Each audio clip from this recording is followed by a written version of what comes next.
The best revenge is to live a happy life. But if Tanya could kill Being X, he would. This is an anime I wasn't keen on starting due to the cover. It looks like it's trying too hard. I get it, she's a psychotic lolly.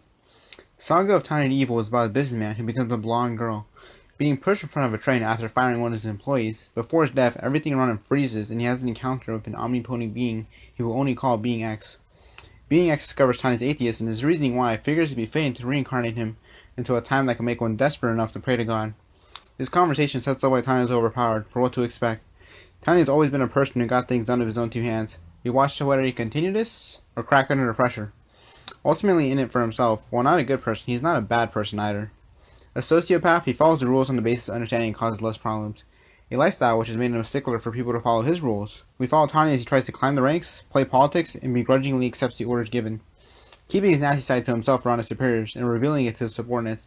His two-faced nature, not only comedic, but lends way to dramatic irony as we hear his thoughts. As the audience, we know Tanya used to be a businessman, that previously being a man, he doesn't like being dressed in a whimsical dress, who at times isn't able to reach for something, more importantly, the insight he brings. As opposed to what people may call him, he's not a Nazi. The country he resides in is based off Germany. It's not a World War II state, but entering its first. The idea of a world war looming, like in our timeline, was unbelievable. In the past, we even called the First World War the Great War, not expecting another. However, Tanya's knowledge of war can be baffling at times. He knows his way around war laws, and even cites a verse from the movie Full Metal Jacket.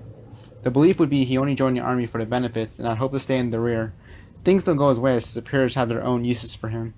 Despite his nature and how overpowered he is, I found myself rooting for Tanya. It touched dark humor, but also that Tanya's foe was God.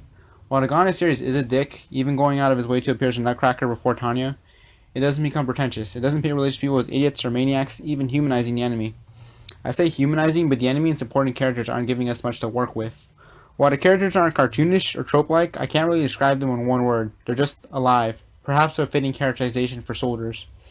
In this story, Tanya really does take center stage. Watching Tanya destroy his enemies, we don't really see him struggle outside of politics. The show is one that gets you hyped over the feats he accomplishes, the carnage he leaves behind. All that enjoyment I got out of Tanya, yet the narrative in the first episode was shaky, taking around 3 minutes before we see him. We instead see a battle we have no context to, no investment. Even once Tanya appears, it focuses more on telling us what the situation with the war is.